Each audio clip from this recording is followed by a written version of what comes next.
We have exclusive bonus footage that you won't see anywhere else. And coming up, this week's winner, Timur Valiev, joins the show, plus special guest Stephen Wonderboy Thompson, and of course, Coach Iron Michael Chandler is with us. So get ready, because After TUF starts right now.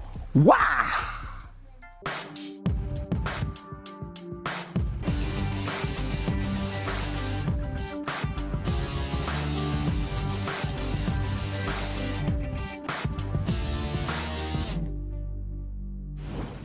Welcome to After TUF. I'm Dean Thomas with one of the greatest lightweights to ever do it.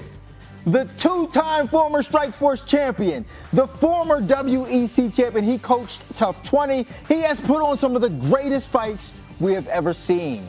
But I will forever know him as the guy who beat up Jason Miller on national TV along with the Diaz brothers. And that is my man, Gilbert El Nino Melendez. Man, what is going on? What's up, Dean? It's great to be here. I'm here on this TUF after show set right here, and I'm having all these memories about TUF 20. It's been so long, but it's great to be here. So, after being a coach on the show, now watching it, how nostalgic is it for you to go back and watch these now? Very nostalgic. You sacrifice 6-8 weeks of your life. It's a selfless experience. I'm a selfish person as a fighter. You want to train, you want to do everything on your own terms, but now you have to be selfless and give your precious time when you're training for a very important fight to all these fighters out there. And it was a great time. But I will tell you, caught me off by surprise because I thought I was going to be teaching or coaching a bunch of males, and I was surprised that, hey, man, I had the first cast of all females, which was a challenge, but which was very tough, but really cool to be a part of history and see these ladies succeed today. Well, that's why it's called TUF. Yeah. Duh, Dean. So this is your first time joining the show. This is the one thing I love about the show is that we have bonus footage that you won't see anywhere else, and we're going to start that right now. Let's take a look at some bonus footage. Give it to me.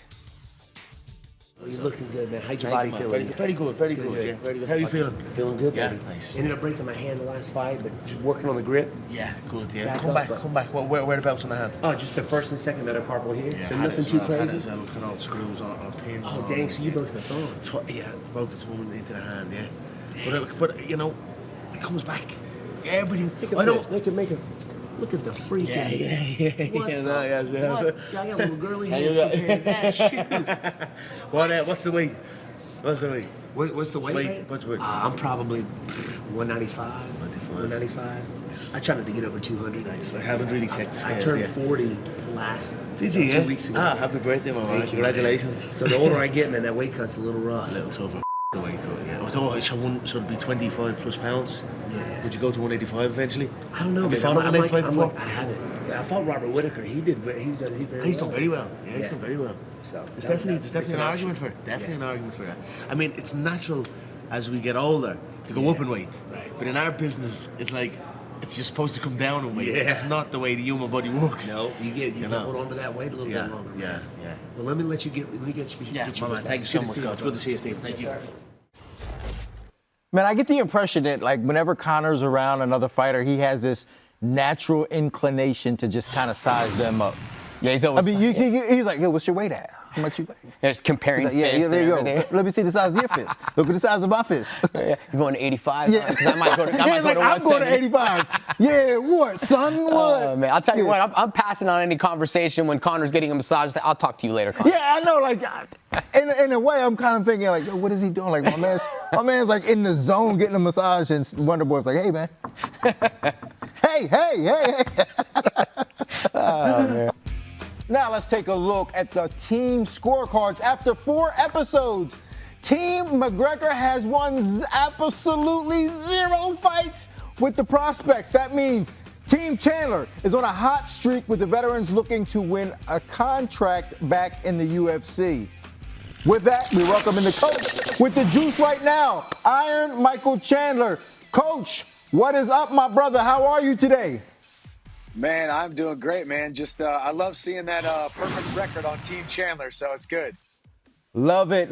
So now you are 4-0 against Team McGregor. I mean, if this was basketball, that would be considered a clean sweep, my man. Now, tell me, like, what's it feel like for you right now going in 4-0 against Conor? It's good, because obviously each week, everyone's seeing this, this will be 12 weeks on ESPN. But for me, there was, every single fight, it was every couple days or whatnot. It just seemed like such a whirlwind. So by the time Austin Hubbard beat Aaron McKenzie, I'm already ready for Timur to fight Trevor. And you're excited for the previous winner, but you're also now looking forward toward the next guy who is fighting, getting them in the best shape mentally, physically, and spiritually. So it was a whirlwind, but I think myself, my coaching staff, we put together a great team atmosphere, and obviously it's showing really well here on ESPN every week. Well, it is showing well, but what do you think is really making the difference? Is it the coaching that you guys are doing out there, or is it the experience the fighters have on your team? What's making the difference? I think I've been seeing people talk around the world, around the country about, of course the veterans are winning, but obviously the veterans are a double-edged sword. Obviously you come in, you got more experience, but you've also been told you're not good enough. You also could be a PE teacher like Cody Gibson. You also could be working at a water restoration company like Austin Hubbard. You could already be on to your next career, and now fighting has taken a back seat. But I think what you're seeing is it playing out every single week that Team Chandler, myself, and my coaching staff, we really loved these dudes. We really made them believe in themselves more than they ever thought that they possibly could. And, man, it was good. Obviously right now we're still very early in the show. We always got to remember, if the more success you have with a team, you could end up fighting your own teammates. But right now we had a really great team atmosphere early in the show, and it showed out there with their performances. Now, Mike, I'm going to keep it real with you, my man. Watching this episode, I was upset. I was personally offended when they tried to punk you over that weight on with Timur. Yeah. So take me back to that. But first, you know what? Let's take a look at that. Take a look at that, and then we'll talk about it after we see it. Connor's not going to be able to make it. Okay. He said pass on the message. It's 135 pounds. We're not doing 135. Well, I'm just the messenger, don't kill me. Connor was supposed to show up, and we were going to negotiate about the catch weight. Connor doesn't show up, so it's just me talking to his coaches about it. 135 pounds, no negotiations. Okay, cool. That's the message. All right, cool. See you Sounds tomorrow. good. Hey, 144. Well, I don't really think it's up to Connor. Our guy's weighing in at 144. Okay. 144. Tell him 144, no negotiations. We already talked to Dana and the executive producer, okay? My man. Yeah. I mean, watching that, first off, he don't even show up. And then he sends his goon in to tell you 135, no negotiations. Man, what's going through your mind right there? Yeah, let's be honest. I kind of knew that was going to happen. I didn't know I didn't know Connor wasn't going to show up. When they said, hey, it's between you and Connor, I think, okay, so me and Connor can talk it out like coaches, talk it out like men, figure it out. And quite frankly, they probably would have got a little bit more, I guess, lesser of a catch weight if Connor would have actually showed up. But when he brought his coach in, and he's a nice enough guy, I had a decent relationship with all of Connor's team. But for him to say, hey, Connor's not showing up, and 135, no negotiations. Essentially, it's, hey man, it ain't up to you. Timur showed up. He's the bigger guy, and I was talking to Dana. Connor was there. Timur was watching and listened to the conversation that I had with Dana White, and Dana White was talking about a catch weight. So we were getting a catch weight no matter what. Obviously, I tried to go 145. 145 is a whole new weight class, so I understand why they couldn't do 145. That's when I said 144. And I knew we were going to end up somewhere around that 140, 142-ish. So I was okay later on when they finally said, okay, 142 when Dana called me. But I had to dig my heels in for my guy, Timur.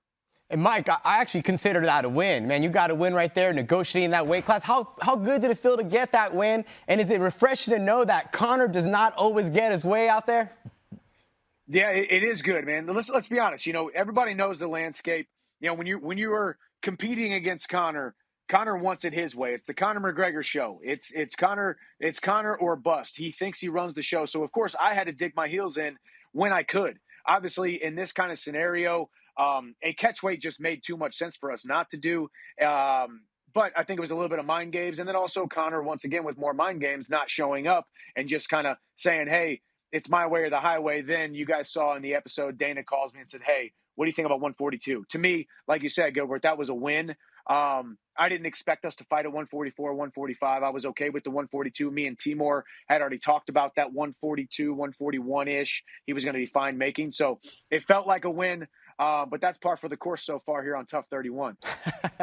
Well, Mike, we got some questions from the viewers, and this one is from @FinishTrujillo. Now, as a coach on TUF and a fighter yourself, do you give some of the secrets that you use in your camp, or do you kind of hold a little bit back, or do you just give or do you give some to the fighters too? Man, I gave everything. That was my opportunity to pour every single thing I could into my guys, and I didn't care if it was going to be on ESPN. I didn't care if there was quote unquote secrets of my game, the way that I train, the way that I prepare, and then Connor sees it and his coaches see it.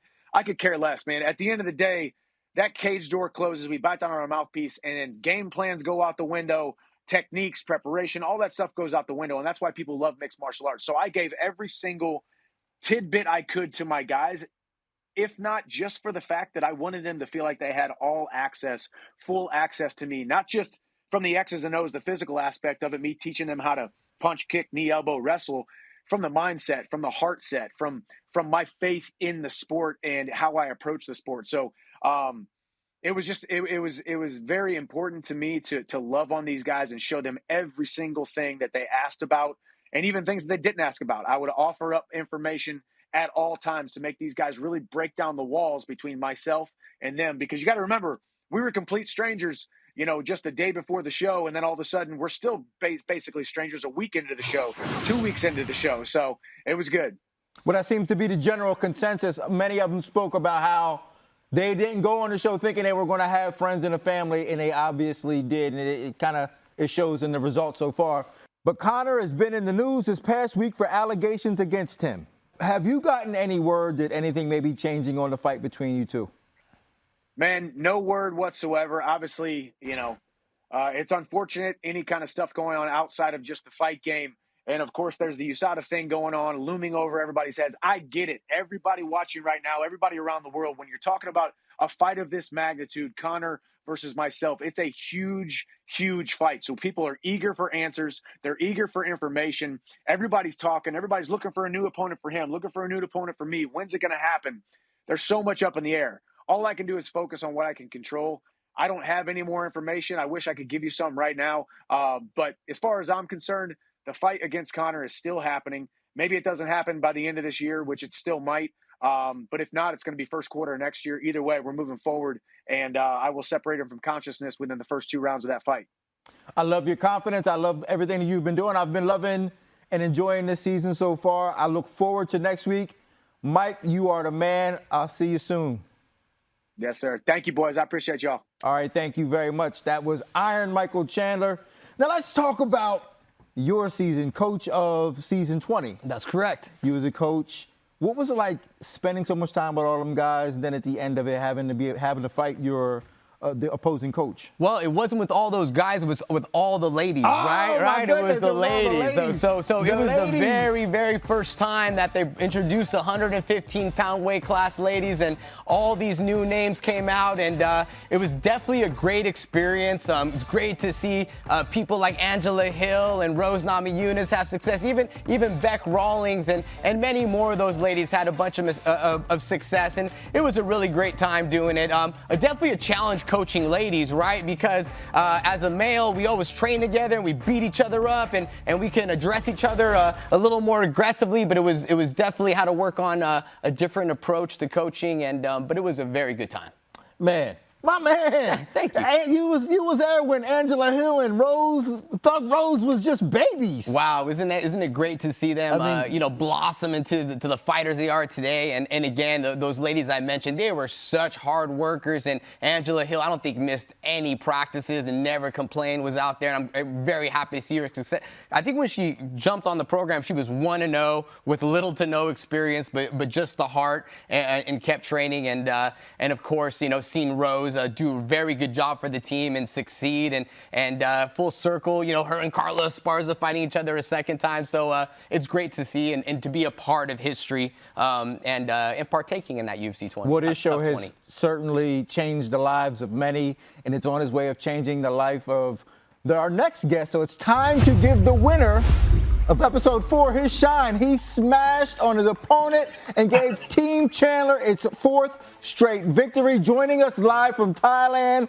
by the way of Dagestan, Russia, Timur Valiev. How are you, my friend? Hello, guys. Good to see you. I am great. Thank you. Early morning in Thailand. I wake up and I'm ready. Well, we appreciate you waking up for us, man. Like, I couldn't get Gilbert to wake up for me, so, like, thank you for doing that. Now, on to the fight. Now, Trevor Wells gave you a very competitive fight. It was a competitive fight. Did he surprise you with anything? Yes, he surprised me in beginning. In first round, when I try to take him down and he keep rolling, I take him down again and he keep rolling again. And he have good game plan, you know. He give me competitive fight, and Trevor was very tough. Timur, I watched the fight. I believe you won both rounds decisively. The first one a little competitive, but the second round, I believe you won as well. Do you have a certain type of approach, knowing that you're fighting only 2 rounds, 10 minutes, possibly 3, but do you have a different approach? And also knowing that you're going to fight a couple weeks down the road, are you holding some back? Is there a different strategy because you're fighting 2 rounds and multiple fights in the house? Yes, for sure. I knew before fight, it's fight gonna be 2 rounds and maybe extra or 3rd round. That's why I give high pace in beginning, you know. I know it's gonna be, you know, good pace, and 2 rounds, anyway, I'm gonna be good, you know. And after 2 rounds, when next fight, I'm gonna be, you know, more smart and don't use so much energy. Timur, obviously there were some issues with the weight. You had to make weight a second time. How big of a cut was it the second time? And how big are you? Like, how much do you weigh? Because everybody's been talking about how big you are. I'm 155 now, you know. And when I was on the show, I was around 150. Is it true that you took a picture with Nick Diaz and then almost had to fight him 10 minutes afterwards? Nick Diaz. I don't fight him. He fight me because Nate fight with Khabib. Wow, man, that's incredible, man. Well, I'll tell you what, a lot of people will have run-ins with Nick, but he's a great guy out there, and I heard you got a picture with him, right? We got a lot of respect and everything. Of course. Yeah, but I'm big fan Nick Diaz. All of Nate Diaz brothers, you know, big fan. You give us big fights, big story. I was kid and watching your fights, guys. That's awesome. That's awesome. But I do respect that you live by a code and you have to back up your team and family when it is time, huh? Yes, this is great. I tell you what, Timur, you fighters from Russia do not play. And there's a phrase that you guys use that's taking the world by storm. And let me show you what I'm talking about. Trevor, I'm happy we finally gonna finish our business. You're a good guy, but inside the octagon, I'm gonna smash you. Tomorrow night, I'm gonna smash your boy, guys. I'm gonna smash your boy. Who UFC put in front of me, I'm gonna smash all these people. I mean, what's that in 2 fights? He's taken no punches. Going smash somebody, you know, take my money and going home. I smash you. I smash you. How's that? This is Smash Team, bro. Smash Team? This is world. I've heard of the Smash Team before, but that was in a different genre of life. Yeah. Okay. Well, Timur, we appreciate you coming on, my friend. Thank you so much. I look forward to seeing. Thank you so much. Yeah, I look forward to seeing the rest of the season and seeing how well you do. Okay. Thank you guys so much. Hope to see you. All right, that was Timur Valiev. But what I want to talk about now, Gil, is your record. 0-6. Come on, man. What was that like going 0-6? Well, you know, doing the Ultimate Fighter, I went 0-6 at the beginning. It was challenging because when we were able to pick the fighter you wanted on your team, they were already matched up. they were seeded 1 through 16. So when you pick your fighter, say I picked the number 2 seed, they were already matched against the number 7th or 8th or however many ladies that were on there. So you didn't really get to be strategic about who fought who. And I think that's kind of the case here now, right? You're seeded and you're in that direction. So it took a lot away from me as a strategic coach. But at the same time, we had to remind these ladies that, hey, stay sharp. You don't know, someone may get injured. You may have another opportunity. And you just got to stay positive in these situations, right? You got to keep on moving forward, whether you win or lose, and keep on trucking. And that's just the name of the game in life and in fighting. Yeah, but did you find it hard to keep their morale high after loss after loss after loss after loss? Yes, I mean, it's definitely, we have to go back in time. It's been a while, it's been a while, but the morale is down, but you gotta focus on the right moments. And again, like I said, one of the first fights was Angela Hill, I think, against Carla Esparza. Angela Hill had little to no grappling experience at that time and was losing. So at the time, we had our lower seeds fighting the higher seeds, and we knew as things would play out, things would get better, and they did, but it is definitely a challenge to always keep the morale. But I mean, they're warriors, they're ladies, they fight for a living, they have the right mentality, they were there to win, and they all bounced back, yes, with our help, but just because they were strong enough mentally to handle it. I love it. Now let's take a look at some bonus footage we have of Conor McGregor and Stephen Thompson talking shop. You want a picture, Stephen? Yes, please, if you don't mind. Gosh, bro. You are the man. That's it. Great work, great work, man.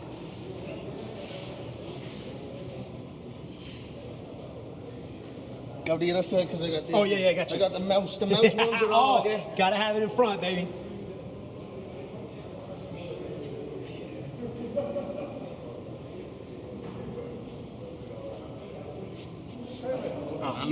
Thank you, Billy. Yes, sir. That was a great one, dude, today, wasn't it? Oh, it was awesome, dude. Everybody. You got the horse stats. Do you do much of that horse, the horse? Oh, yeah. Oh, yeah. That really helped me. I had the guys I was doing like squats, but like wide, and keeping my back upright. Yeah. And then like 10, and you then do a lot of those kind of movement drills, huh? Yeah. Yeah. Lead leg stuff all the way down. Yeah, and there's just to find that balance. Right. Oh. That center of gravity there, right? Do you know what I mean? Loose. Oh. And you never trained karate? Nah, I don't. Nah. I mean, you never did any as a kid or anything? Nah, I don't. You just kind of developed the style? Yeah. Let's go. So I trained with Gunny. Oh, yeah, Gunny had the stuff. So I had the boxing and the kickboxing, and then I implement everything. Yeah. You know what I mean? We have this, but we also have that. You know what I mean? And you can paint the picture of a million different styles. Right. You know what I mean? Yeah. The more mixed martial arts. Mixed martial arts. That's it, man. Legend. Hey, Legend of the game. I respect you so much, my man. Yeah. Thank you, man. Let's go. So, Gil, normally we play this game called What the Hell Did He Just Say? And I find it hard to understand him sometimes. So what the hell did he just say, that whole thing? Other than trying to find a balance, I'm not sure what he said. Oh, man, I think it was great, man. They were just broing it out. Two guys who were professional fighters at the top of their game, but still really enjoying the sport, fans of the sport, loving the sport, completely passionate about the sport. I think it's a good time watching them do it. I love it, man. I love it. Conor McGregor, Stephen Wonderboy Thompson, talking shop about karate. He's a karate master who some call the original karate hottie and was brought in to help Team McGregor this episode. Let's welcome in Stevie Wonderboy Thomas to the show. Hiya, I'm Stevie Wonderboy Thomas, and martial arts is life. I started training in martial arts the very first day I was born. And when I was 2 years old, I started fighting grown men. Then when I was 6 years old, I won my first Kumite tournament.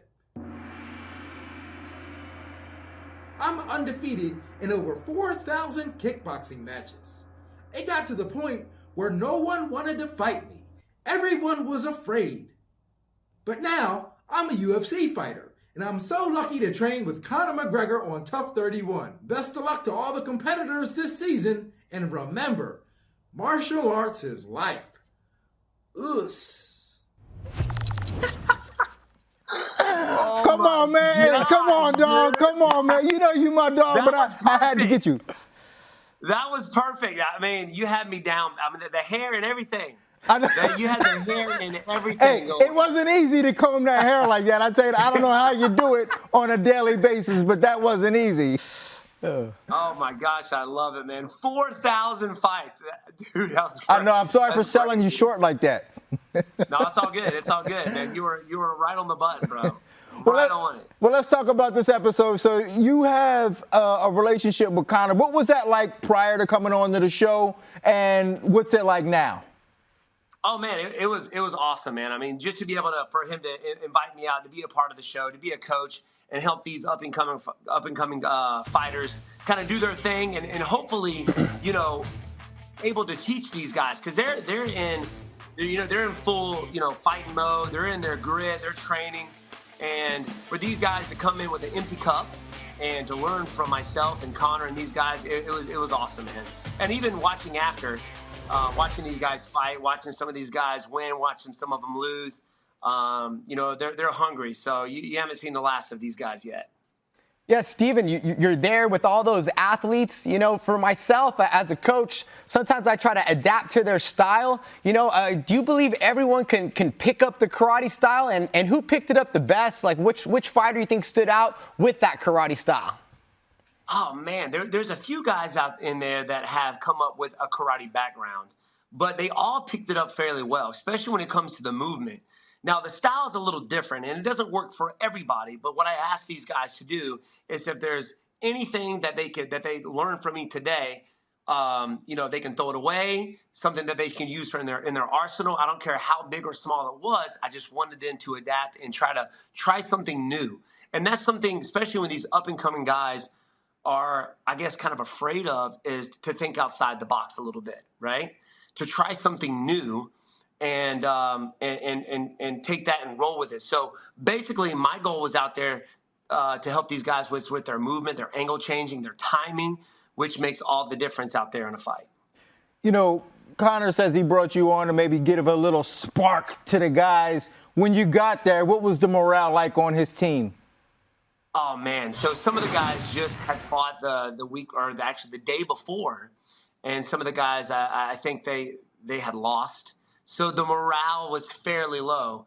And I do something every time I step on a mat, or anywhere that I'm at, to be honest with you. Sometimes you guys have been there. There are days where we don't want to go to the gym. We don't want to train. And that can rub off on people, right? Just your attitude, your mindset. They see you coming in, head down, acting tired, looking tired. But what I do, and I can see it change in everybody's mindset, I always come in with a smile on my face, man. I don't care how bad I'm feeling. I don't care how, my honey broke up with me. Me and Pops had a bad argument the day before. I always come with a smile on my face, and it's crazy how that changes everybody's mindset and morale. So that's what I did. I came in there, I smiled, I put a smile on my face, and everybody was ready to rock and roll. Steven, you're a wonderful coach. I mean, right now you said you're taking a break between classes to do this interview. You coach all the time. Would you like to coach the Ultimate Fighter? And if you were to coach the Ultimate Fighter, who would you coach against? And who would you be fighting for that NMF title? Oh, these are great questions, actually. If I was going to do the show, first off, I would love to do the TUF show. And if I'm going to do it against anybody, it's got to be the champ. It's got to be Leon Edwards, my man. I mean, he's the champ. I mean, that's who I have to do it against if I was going to do the Ultimate Fighter. But, wait, what was the second question again? Go for it. Well, I would just say it's for the NMF title, the nicest, mother, that's what I was trying to say. Who's that guy? He don't even know what that means. Like, he's like, what? You're even afraid to say it in front of me. Yeah. Dude, all right. So there's a few guys out there. Number one, it was Vicente Luque, right? Mm-hmm. We were like, when we fought each other, the winner of that was going to take the NMF home. So obviously Vicente Luque. Let's see. You have Moreno.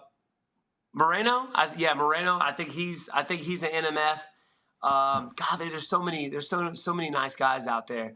My last opponent, which was crazy, and he didn't seem like it, but he's the sweetest guy ever. Kevin Holland is actually a nice guy, even though every time I see on social media, he's getting ready to fight somebody. But Kevin is actually a nice guy as well. There's a lot of them out there, man. I wish I had a belt for everybody, but, man, what people don't see is how everybody is outside of the cage, right? You see this tough, you see these fighters out there gritting and going through the grind when they're fighting, but outside of it, man, we're like big teddy bears, man. We're nice people. Well, I think you're being a little generous to some guys because not everybody is nice. But I will say this, and I don't know if you know this, but you were recently voted the nicest UFC fighter of all time by your peers. Check this out. You're not going to meet a nicer guy than Stephen Thompson, who, again, let the fighting do the talking. Look at all those knockouts. You forget what a badass he is. My number one is Stephen Wonderboy Thompson. 2 years ago, Stephen Thompson and I were training. He dropped me with a body shot. To this day, he still apologizes for that body shot. So, you know, like Laura spoke about, he spends his free time driving around kids on short buses back and forth from school to his program. And he really spends a lot of his time also giving back to the youth and wanting to instill mixed or martial arts in general into today's children. Stephen Thompson is the real deal nice guy. So if you don't know who that was Laura Sanko and Anthony Smith just talking about how nice of a guy. Well, you know it's because you dropped him with that body shot. But I know you was like, I'm sure you dropped a lot of people with body shots.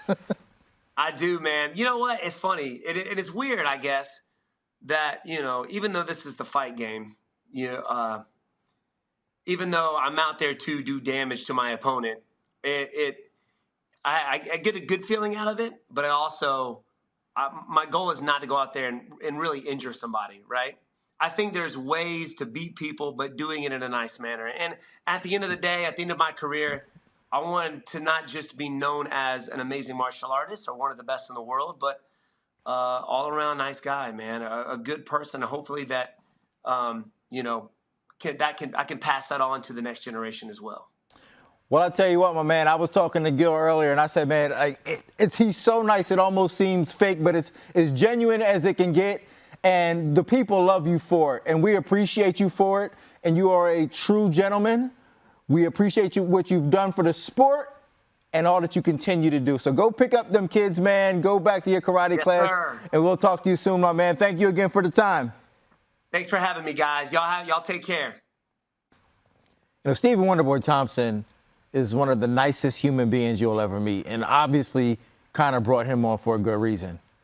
But you went the opposite direction.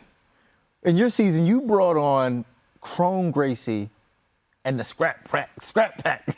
That's right, man. The Scrap Pack, well, you know, one of the baddest teams ever to do it, you know. I think we're great guys, you know. We just got brought up differently, man. We were thrown into the deep end, and it's a sink or swim mentality.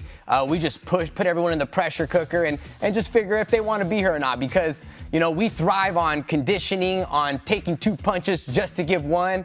And, of course, I brought the great Chrome Gracie in, who just won Abu Dhabi's at that time. I just got finished beating Diego Sanchez. We were both, like, on the top of our game right there, so I thought it was great to bring the son of Rickson Gracie, Chrome Gracie, someone who's just, you know, very smart in mixed martial arts and in jiu-jitsu, and I thought he can really add on to the team. And, of course, we had Nate Diaz there. I felt like he complimented me in my career. I was a wrestler who took people down. I'd ground and pound people, but he would submit me, so there was no one better off their back than Nate Diaz to help me out. And for Nate, I believe there was no one as good on top with that ground and pound, so we really complimented each other, and it was a great experience. And, of course, I had Jake Shields on there, too, and that guy's my big brother, and I had him on there because Jake's the type of guy, as a coach, I don't like to point someone out on the corner that's being a little bit of a sissy, right? I'm like, hey, that's your choice. You want to be a sissy? Go ahead, be a sissy. But Jake, he thrives on it. He loves pointing that person out and saying, you're being a sissy. You need to get out there and train. And I sit there on the side and I nod and I say, yep, Jake is right. So I brought everyone in. And, you know, we come from a rough team, but we're loyal to each other. We're homegrown, and I'm proud. We're one of the baddest teams to ever do it. I love it, man. I mean, you guys have had a history of sticking together and just doing things your way. Now, of those three that you had Nate Diaz, Chrome Gracie, and Jake Shields helping out with the coaching. Which one do you think had the most impact on the team? Oh, man, that's definitely tough because everyone had their own impact. But again, like I said, Jake Shields was always this authority figure and a big brother to myself. I know Nick is Nate's big brother, but we always looked up to these guys as our big bros. You know, when I first started my career, man, like, I had a great time training, man. But Nick and Jake, they were so serious about it all. Let's fight, let's train. They were just there, and I was just along for the good ride. So, you know, Jake is one of the best coaches out there. Again, he likes to call people if they're being lazy, and he holds them accountable accountable, and that's one of the hardest things about being a coach. You know, for me, I train hard. If you want to join along, I'm not going to beg you to do it. But Jake was really good at holding people accountable and saying the things that everyone is thinking, but sometimes it's challenging too. Well, the Scrap Pack will always hold a special place in the hearts and in the memories of MMA fans. But now let's take a look at some more bonus footage that we have for you. Oh, you getting that good massage in, baby. I know, yeah. How you doing? Good, man. How are you? Good to see you, man. Very good. To see this Thank you. Oh, yes. What, the Roadhouse? Yeah. Oh, yeah, it's good, yeah. Did you have a good time? Very good. It's very tough. I bet. Very tough, yeah. Hours and hours. I just did a commercial. To be honest, took 4 flipping ever. To be honest, since doing it, everything else feels easy. Really? Out straight, even this. Like, really, that's why I committed to this, because I was like, you know, the preparation it takes before you go onto the set, with the time thinking and having to get the lines right and everything. And then the actual work effort while you're on set, 15-hour days, doing the stunts and all, you know, it was just, I've never experienced anything like that in my life, to be honest. And after it, I just feel like I'm on a day off, or I have a half day, you know what I mean? Nothing, everything feels easy. Geez, I was out there for 8 weeks or something. You went from like 6 to how long? 6, 7, or how long? I was like, they were like 12 to 15 hours. Yeah. And like, you're going home and you're getting like, you've only got a couple of hours sleep in the same. Because sometimes we'd start on the 6 p.m. to 6 a.m. and then they wanted to switch from the 6 a.m. or then they wanted to switch it to 6 a.m. to 6 p.m. Oh my! So you're swapping straight away, and it's like I've only got a few hours sleep. You're like, I was just bouncing off a speeding speedboat, holding holding an anchor into the sea for the shot for hours on end today, and then I'll go home and he want me back up in 4 hours or 5 hours to go again. I'm like, this is crazy, man. I almost broke a few times, Steve. Really? Not messing, but I'm happy I got through it. And me too, man. I'm a bit nervous how it looks, you know. I'll see how it. I think that's everybody. I gave what I could give, you know. I done my thing, and they seemed happy, and that was the main thing.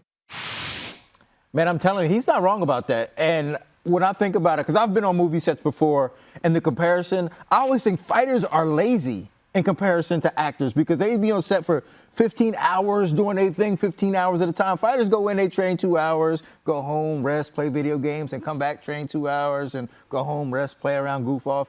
But Conor ain't wrong about that. I mean, to be on set and to do a movie, especially a movie of the magnitude that he did, man, that's a lot. Is it a lot, man? I actually had the opportunity of doing something with Kung Lee. It was called Dragon Eyes. Got to do a little bit of acting on there. But I don't know about that, Dean. I think you guys are getting soft out there. All of a sudden, you're in Hollywood. You're doing some acting. now you guys are divas. Now it's hard work. I ain't gonna lie, Come on, man. You get punched for the face. Now it's hard. Oh, no biggie. No biggie. We're good. What'd you say to me, boy? You call me a diva? Look at that actor. Look at that actor right there. Hey, man. Look at that actor. He called me a diva. He gonna have to take one to the team. Well, I'm sorry. It's hard work. It's way harder than getting punched in the face. Way harder. They used to call me Crazy Joe, and now they call me Batman. But now, let us go to a tough flashback with Gilbert Melendez. Ladies and gentlemen, this is the Coaches Challenge. Coaches, you'll be tested on your knowledge of the UFC. It's time! In the history of The Ultimate Fighter, there have been 10 fighters who have both competed and coached the show. Name 2 of them. Gil. Rashad Evans. Forrest Griffin. Correct. I don't think there was ever a point where Gil was behind, and he just blew it out of the water in the last round. UFC 34, Matt Hughes takes the world welterweight title from Carlos Newton. Of the very first round, by what? Gil. Slammed him with the triangle. Correct, yes. Who needed only 6 seconds to record the fastest KO in UFC history? Dwayne Bang Ludwig. Correct. And we have a winner. The winner of the new Coaches Challenge champion is Gilbert El Nino Melendez. And I'm taking the bout. Congratulations, Gilbert. You win $10,000 in cash. And each of your fighters have each won $1,500. Oh, my God. Was Anthony Pettis even trying? I think he was trying. I think he was trying as hard as he could, man. But, come on, man. Come on. I'm a fan of mixed martial arts. I mean, since UFC 4 was my first one when I was in 7th grade. And again, man, I know my history. I love the sport, right? I think all these young fighters, some of them forget the history. You have to know the history of the sport, man. Man, Dean, I know your history too, man. I know you've been out there, and I think some of these youngsters forget about it, So I love the sport. I'm passionate. I'm a fighter, but I'm always a fan first. And man, what a great victory. It felt great. We got 10 grand. We got a bunch of ones out there. The ladies threw it up. They got their money. It was a big moment for all of us. That helped the team morale. It was a great time. Well, if you think you want that smoke, let's play some tough trivia right now. All right, all right, we go. But I ain't got no cash prize, you know what I'm saying? Like, I ain't got no money. We broke around here. In fact, I had to pay to get this gig, you know what I'm saying? So, that's why I'm here, because I paid. But let's play some trivia right now. All right, you ready for this? Okay. All right. So, who was the first contestant from The Ultimate Fighter to compete for a UFC championship? That would be first contestant, dang. Forrest Griffin? Damn. Nate Quarry. Oh, I was about to say Nate Quarry. I almost said it. Nate Quarry, he got knocked out by Rich Franklin. Damn it, Where was that fight taking place at? I don't know. Las Vegas. But I remember he was out, and he was out cold like this. I knew it. Damn it, he lost to Evan Tanner, right? Yeah. That was it. Damn it, I did have that. All right, on season 4, I competed on that season. What was the name of the team that I was on? Man, my Ultimate Fighter. If you get this one. Yeah, Team Badass. Close. Team Mojo. Team Mojo. Yeah. All right, so this one's probably a little bit easier for you. Which contestant from The Ultimate Fighter has the most wins in UFC history? That was Jim Miller on The Ultimate Fighter? He was not on The Ultimate Fighter. I'm going to go with my boy Nate Diaz. Wrong. Who was And that was Michael Bisping. Bisping. All right. On what season of The Ultimate Fighter did Rampage Jackson destroy the door inside the UFC training facility? I know that was against Rashad Evans. I'm going to just go say that was 11. Oh, so close. So close. It was season 10, though. It was season 10. Okay, stinking it up. Which Ultimate Fighter earned his redemption in season 25 after being kicked off the show in season 7? I know this one. This is JT Bills, JT Money. One of the best out there, man. Yes, Jesse Taylor, baby. Yeah. How did you remember that? Let's go. I forgot that dude was alive. That guy, he's a warrior. He's still going at it. I think he's still fighting. I have no idea how you remember that. All right, this one should be very interesting for you. Which 2 Ultimate Fighter champions competed against each other at UFC 239, a card on which you also fought on?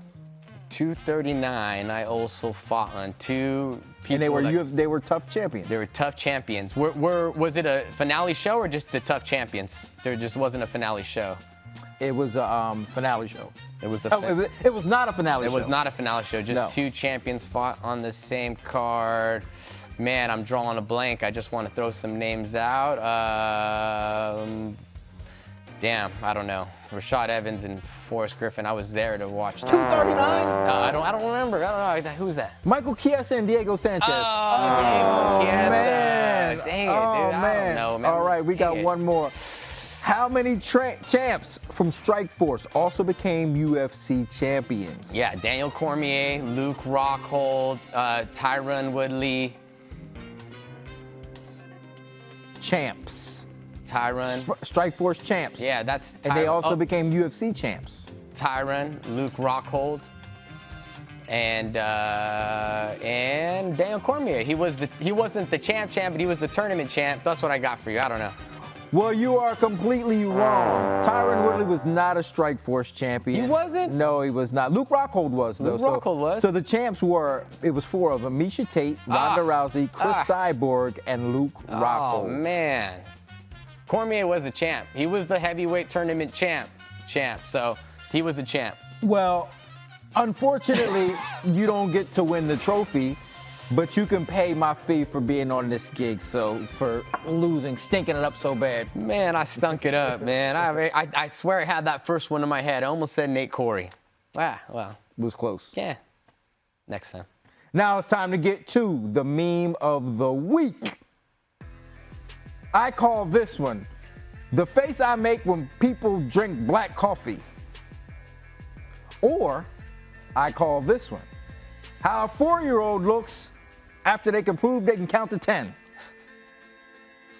But ultimately, what I decided on this one was what every Dagestani fighter says after a win. Khabib who? And now we got the meme of the week from TUF 20. Oh, Lord. What was it? What was going on here, Gilbert Melendez? Some bubble gum. That's Ronda Marco right there. She did a great job. Forgot about here for a minute, but what is going on? Refresh my memory. Play it all out. Some bubble gum action. This looks like a fierce stare down right here in some mental games with the bubble blown in the face. Two girls in a bubble. Two girls in a bubble. Two girls in a bubble. I hear that. Well, Gil, I appreciate you coming on the show, my man. It was a lot of fun. You know you can come back anytime. We had a good time, and I appreciate you being here. What a pleasure, and what a great time. Thank you so much, Dean. All right, my man. Next week, we have a great matchup for Episode 5. Team McGregor's number 3, Carlos Vera, takes on Team Chandler's number 2 seed. TUF Season 27 winner Brad Katona, who's looking to become the first 2-time Ultimate Fighter champion. Can he get Team Chandler to that 5-0 record? But make sure you check out the next episode of The Ultimate Fighter, Team McGregor versus Team Chandler, Tuesday at 10 p.m. Eastern on ESPN, ESPN+. Then stick around for After TUF because Season 2 winner Sugar Rashad Evans is back to break down Episode 5. Catch us on ESPN+, YouTube, Facebook, and Twitter. This week's episode was fantastic, and it might have been the best fight of the season so far. The original matchup from 2 weeks ago was postponed because Trevor had that nasty cold sore. But Trevor, don't be ashamed. If you stay in this game long enough, you will catch the gas face. But Timur, you showed to be a true gangster. Not because you won the fight, but because you hooked up with a girl that your grandmother hooked you up with.